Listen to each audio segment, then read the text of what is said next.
So I've heard. Oh, you've heard too. I've heard. Something happened with Evan. You need to watch it.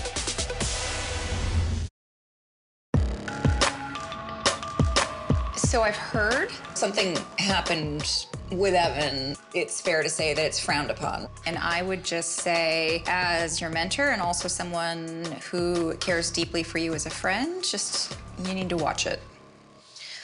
Okay, I respect that and I take it on board. I feel like, I'm trying to do the best that I can with the situation that I've been dealt.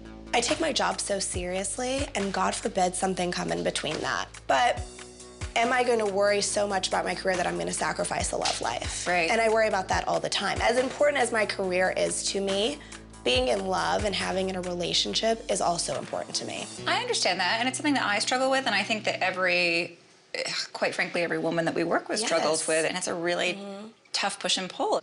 I'm sort of at a crossroads now. I really don't know what to do. It's like, do I give that up because we work together and because people are whispering, or do I, I don't know. I don't know what to do. I just want to be happy. Yeah. And is he part of that? Lately, yeah. I care about him, I respect him, but part of me thinks that maybe I went about it the wrong way, or, maybe I rushed into it, and I don't know what that means for our future.